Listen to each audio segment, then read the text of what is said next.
Durable, double-walled stainless steel construction with the modular flexibility that sets Varia apart. Introducing the FLO Dripper. Hey friends, John here with Whole Latte Love. Like everything Varia makes, their take on the pour-over dripper is all about variability. FLO stands for Flexible Liquid Output, meaning you have the ability to change how water moves through your coffee simply by swapping out the screen at the bottom of the dripper. How does this affect the taste of your coffee? Do these different screens really produce noticeable changes in flavor or mouthfeel? Is the FLO Dripper as exciting as it seems? Well, stick around. In this video, I'll do a complete overview of the newest entry into the pour-over dripper lineup, including testing our results and using the different FLO screens. So let's get to it.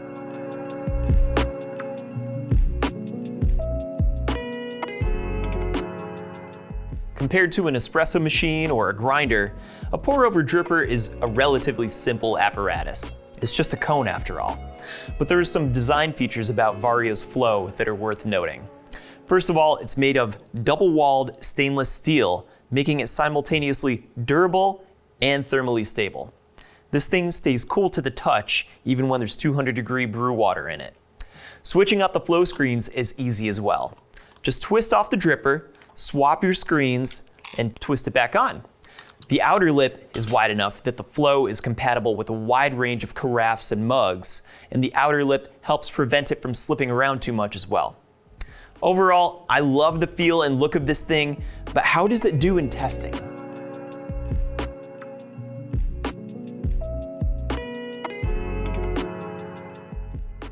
First of all, I had a blast with the Varia FLO. I found a bunch of different uses for the different FLO screens, and what was particularly surprising was that sometimes, even when two different screens had similar drawdown times, TDS, and extraction numbers, the way the water moved through the coffee bed changed the in-cup flavors, even though it looked like the same brew. So check out what a difference in drawdown time the slow screen made. That screen acted and tasted a bit closer to what we know as an immersion method, like a French press.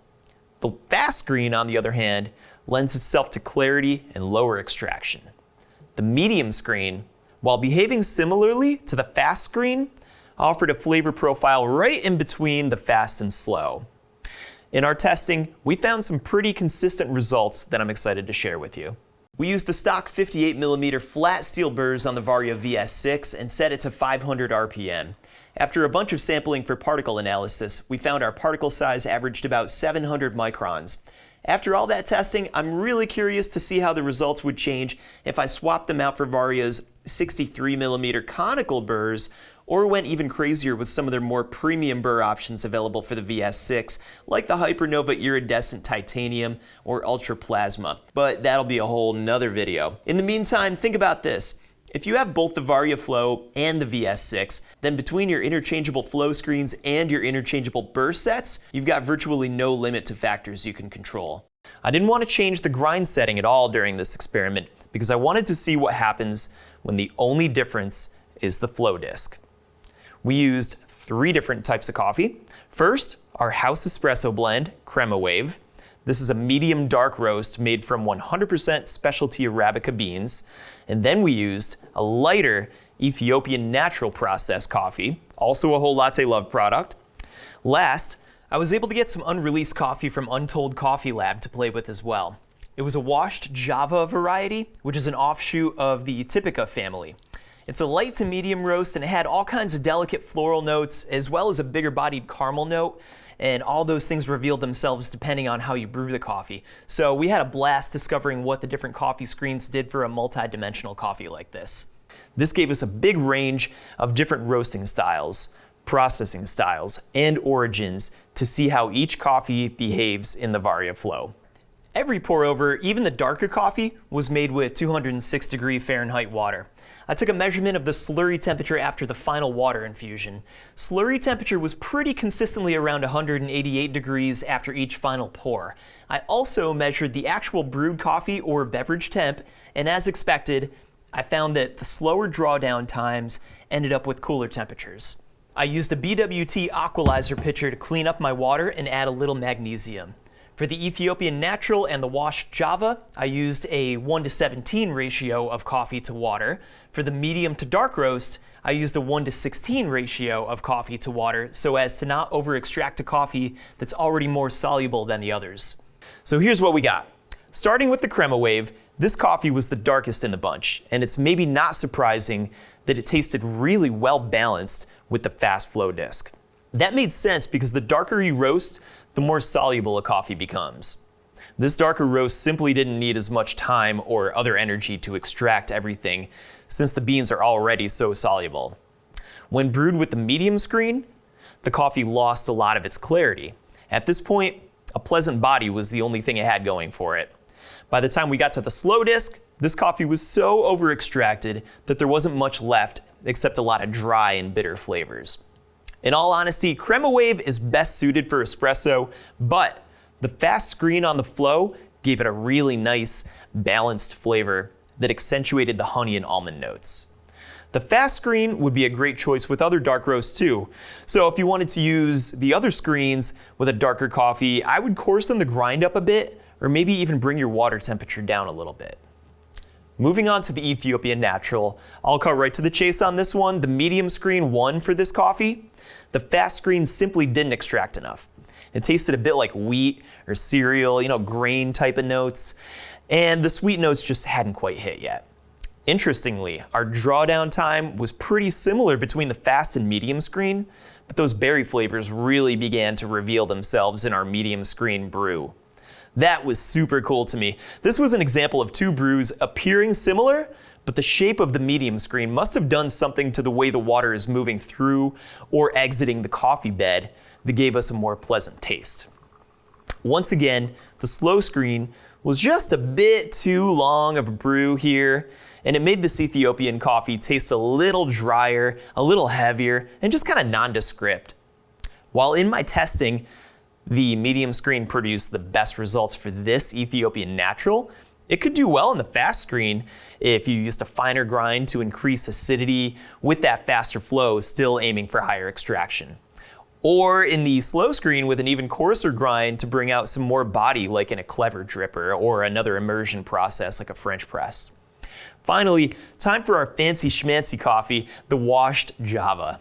It's tough to make these high-scoring coffees taste offensive, but sometimes these coffees taste great with lower extraction to bring out tea-like flavors. This coffee, however, peaked with the slow screen at higher extraction. The fast screen was a little thin, and while there were some nice floral flavors in there, it left us wanting a little body.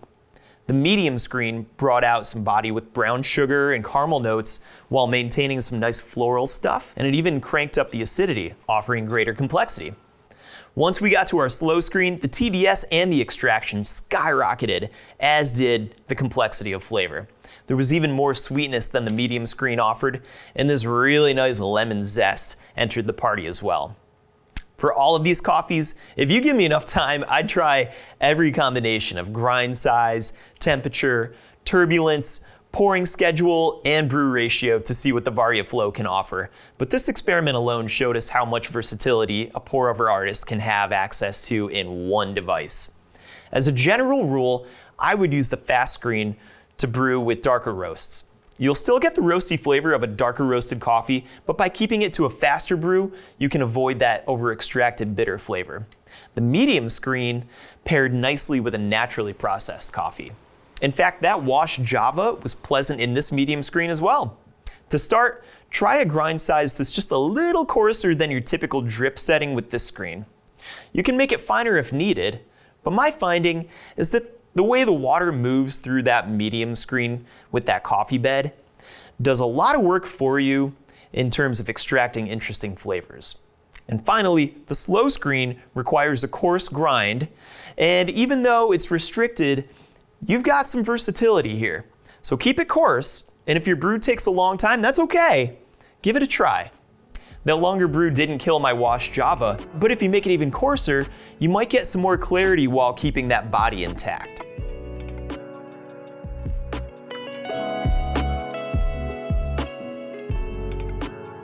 After spending a good chunk of time brewing with the FLO, I gotta say, I'm a big fan. It was super fun to experiment brewing different coffees using the different screens, and there's way more fun to be had. I wasn't even messing around with the grind size. So I would love to hear what combinations you find works best with each different screen. So if you pick one of these up and start playing around, or if you have any questions about best practices, drop me a comment and I'll be sure to get back to you. Once again, I'm John. Thanks so much for watching. I appreciate you hanging out, and I look forward to seeing you next time around.